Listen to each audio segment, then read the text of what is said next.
کچھ لوگوں کو اس بات کا کبھی احساس نہیں ہوگا کہ آپ ان کے لیے کتنے اہم ہیں، چاہے آپ روئیں، سسکیں یا اپنی محبت کا یقین دلائیں، واسطہ دیں یا کچھ بھی کریں۔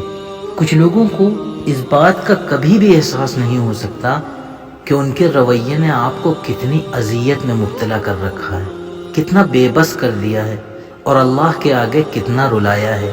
لوگ احساس نہیں کرتے، نہ سانس لیتے انسان کی کوئی قدر کرتے ہیں۔ ہاں، جب یہ سانسیں ٹوٹ جاتی ہیں تو سارے جذبات لے کر اپنی محبت نچھاور کرتے نظر آتے ہیں۔ کس پر؟ جنازے پر، ایک میت پر، ایک بے جان وجود پر، جس کو اب آپ کے اس رونے سے کوئی فرق ہی نہیں پڑ رہا ہے، جو اس آس میں جیتے جی مر گیا کہ کبھی کوئی اس کی دل جوئی کرے گا، لیکن جب وہ دنیا کے ان سب غموں سے منہ موڑ کے اپنے رب کو جا ملا تو اب یہ سب آنسو اور یہ محبتیں آخر کس لیے؟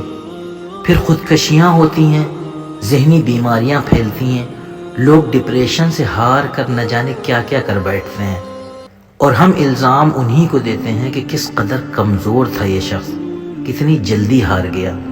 لیکن یہ بھول جاتے ہیں کہ اس کی کمزوری کے پیچھے جانے کتنی وجوہات ہوں گی، جانے وہ کتنے حالات سے لڑ لڑ کر تھک گیا ہوگا۔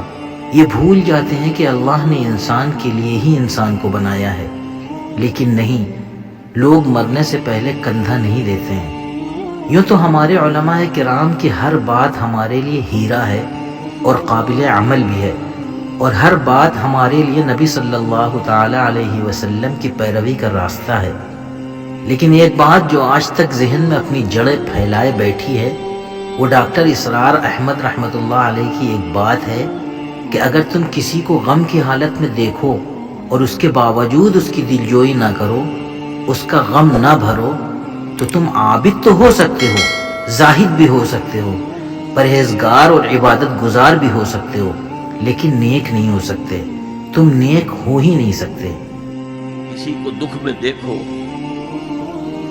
اور اس پوزیشن میں ہو کہ تم اس کا کوئی مداوع کر سکو اور نہ کرو، پھر تم چاہے مفسر ہو، محدث ہو، نیک نہیں ہو۔ تم عابد ہو سکتے ہو، زاہد ہو سکتے ہو، تم مفسر ہو سکتے ہو، محدث، نیک نہیں ہو سکتے۔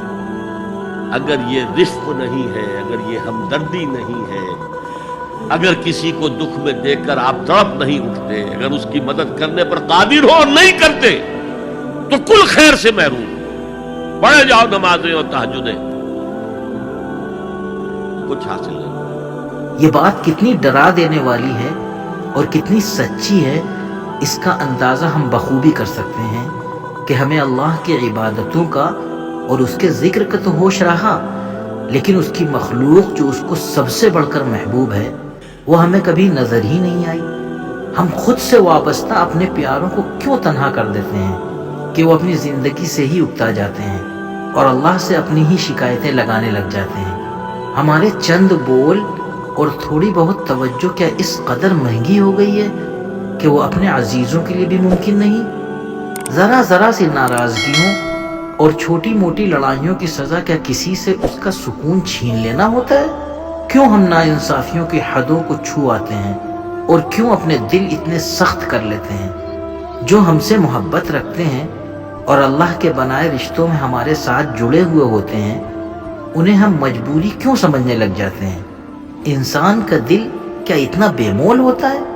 ہمیں ڈرنا چاہیے کہ جو دل ہماری باتوں اور ہماری بے رخی سے ٹوٹ جاتے ہیں، کہیں وہ اللہ کو محبوب نہ ہو، کہیں اس کے دل میں اللہ کی محبت کا بسیرا نہ ہو، کہیں کسی سے بیزاری برتنا عمر بھر کا ملال نہ بن جائے، احساس ندامت نہ بن جائے۔ اپنے رشتوں اور احباب میں محبت و صلہ رحمی کا رویہ اختیار کیجیے۔ اپنے گھر پر نظر دوڑائیے، جانے کون آپ کی توجہ کا محتاج ہو، جانے کون کس پریشانی سے نمٹ رہا ہو، کس کو کیا غم لاحق ہو، یا کس کا دل آپ کے الفاظ یا رویے نے دکھایا ہو، کون آپ کی توجہ کا مستحق اور متلاشی ہو۔ کہیں دیر نہ ہو جائے اور بات کرنے کے، منانے کے، محبت بانٹنے کے دروازے بند نہ ہو جائیں۔ ہماری ہمدردی کے چند بول، ہماری تسلی کے کچھ الفاظ اور ہماری توجہ کا کچھ وقت کسی کو دینا اتنا مشکل کام تو نہیں ہے، بس اس کے لیے دل میں احساس کا ہونا ضروری ہے۔ احساس کریں کیونکہ اللہ نے انسان کو انسان کے لیے ہی بنایا ہے۔ اس طرح کی مزید اسلامی معلوماتی ویڈیوز کے لیے آپ ہمارے چینل اسلامیات قطر کو سبسکرائب کر لیں اور بیل آئیکن کو دبا دیں تاکہ ویڈیو اپلوڈ ہوتے ہی آپ کو نوٹیفیکیشن مل جائے۔ جزاکم اللہ خیرا۔